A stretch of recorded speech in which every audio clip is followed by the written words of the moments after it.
فلا تدع مع الله إلها آخر فتكون من المعذبين وأنذر عشيرتك الأقربين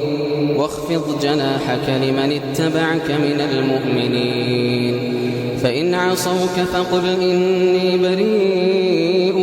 مما تعملون وتوكل على العزيز الرحيم الذي يراك حين تقوم وتقلبك في الساجدين إنه هو السميع العليم.